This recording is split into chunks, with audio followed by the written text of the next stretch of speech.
Hello, কেমন আছো তোমরা সবাই? আমি খুব ভালো আছি, আবার খারাপও আছি। ভালো থাকার কারণ যে আজ আমি বাড়ি যাব।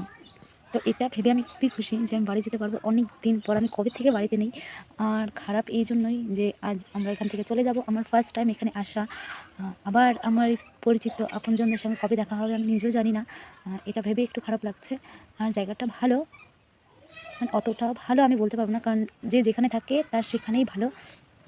তার জন্য ট্রেন হচ্ছে রাত 1:30টায়, এখান থেকে বেরোতে হবে সন্ধ্যা 6টায়। তো এই দুদিনের সফর আমাদের কীরকম হয় আর আমার অভিজ্ঞতাটা কতটা হয় সেটা তো তোমাদের শেয়ার করবেই। তো চলো ভিডিওটা কন্টিনিউ করি, দেখা হবে গিয়ে স্টেশনে। আর এটা হচ্ছে আমার সুন্দরী বৌদি। কই গেল, ক্যামেরার সামনে একদমই আসতে চায় না, এত সুন্দর তাই। তো সেই দিন এক ফেরিওয়ালা পিসিবাড়ির গ্রামে শাড়ি বিক্রি করতে আসছিলো। তো আমার এই শাড়িগুলো দেখে ভীষণ পছন্দ হয়েছে, কারণ আমাদের এখানে রেগুলারই সুতির শাড়ি পরা হয়, ওখানে কেউ সুতির শাড়ি পরে না। তার জন্য আমার শাড়িগুলো বেশ ভালো লেগেছে, তাই আমি 4টে নিয়ে নিয়েছিলাম। বাবাকে বলে লেস টেস করে 600 টাকার মতো চেয়েছিল, লেস করে নিয়েছি। তো শাড়িগুলো এত ভালো, পরে যে কি শান্তি পেয়েছি কি বলবো। আর এই ভিডিওটা 1.5 বছর আগের ভিডিও, আজ আমি এখন এডিট করে দিচ্ছি। মানে কি হারে আলসি হলে এরকম হয়। সব কালো কালো লাগতেছে, আমরা ফিল্টার লাগাইনি মানি না আমি ভিডিও করতেছি। না দেখি পৌনে 8টার সময় ট্রেন অরুণেরটাই তো হইছো প্যাসেঞ্জার এই যে আমার না মাসি, এ পৌনে 8 বাজে এটা আমার বাস।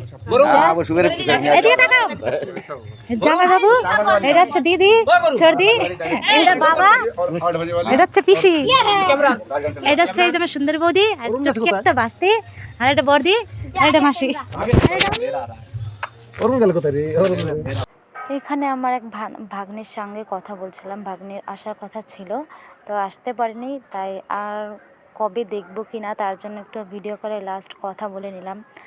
আর এখানে আমি একটু ইমোশনাল হয়ে গেছিলাম, কারণ সবাই কান্নাকাটি দেখলে আমি আবার থাকতে পারি না, তো তাই। আর মানে আমি এই পিসি বাড়িতে জন্মের পর প্রথম আসলাম, মানে এই পিসিকে আমি জন্মের পর প্রথমই দেখলাম, ঠিক আছে। ইউপি আমার প্রথম যাওয়া, পিসিকে দেখা আমার প্রথম। তো 10টা দিন থেকেছি, যাওয়ার সময় তো একটু খারাপ লাগবেই বলো। তো আমরা বেরিয়ে পড়লাম, যাওয়ার পথে অনেক কিছু দেখেছি। আর পুরো 2.5 ঘন্টা বাসে থাকার পর আমরা স্টেশনে পৌঁছেছি। আর আমার পিসিবাড়ির স্টেশন হচ্ছে বেরেলি। সো ওখান থেকে তাড়াতাড়ি করে টিকিট কাউন্টারে চলে এসেছি। আমার টিকিটটা কাটা হয়নি, তো তাই আমি আগে ভাগে টিকিটটা নিয়ে নিচ্ছি, কারণ ওখানে ভীষণই ভিড় ছিল। আর আমরা ওখানে পৌঁছে দেখি 11টা বেজে গেছে। তো কী করব, খাওয়া দাওয়া করে একটু হাঁটতে বেরিয়েছিলাম আমি একাই, যেহেতু আমাদের 2টা নাগাদ ট্রেন ছিল। তো এত টাইম আমি কি করব একা একা। তো এই যে সামনের দিকটা আশেপাশে একটু ঘুরে দেখছিলাম। আর এখানে লিফট ছিল, সরি এটাকে ইন্ডিকেটর না কি একটা বলে, আমার নাম জানা নেই। আমাদের ট্রেন ছিল 2টোর দিকে, সেই ট্রেন 4:45টার সময় আসছে। তো তখন উঠে সাথে সাথে ঘুমিয়ে পড়েছিলাম।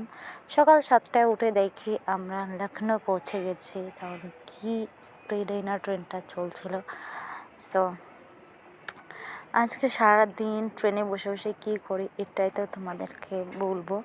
সো ঘুম থেকে উঠেই কী আর করব, এখানে হাঁটার জায়গা না কিছু আছে না কিছু করার আছে। এই যে প্রকৃতির সৌন্দর্য দেখতে দেখতে বোরিং হয়ে যাচ্ছিলাম। তারপর ব্রাশ ট্রাশ করে ফ্রেশ হয়ে তারপর একটু চা খেয়েছিলাম। তো চা খাওয়ার পর 9টা কি 10টার সময় বাবা মা আমি খাওয়া দাওয়া করে নিলাম। তো তারপর থেকে এইগুলো যে কী জিনিস বিক্রি করতে আসছে আমি চিনতেই পারলাম না। এটা কী জিনিস, যদি কেউ জেনে থাকো আমাকে প্লিজ কমেন্টে জানিও।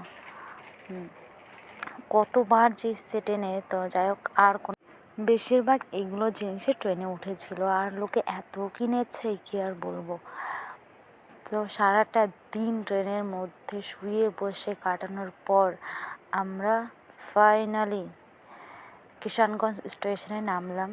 সো ভিডিওটা এই পর্যন্ত ছিল। আমার ট্রেন সাফার খুব ভালো লাগে, তাই আমি ট্রেনেই বেশি সাফার করি।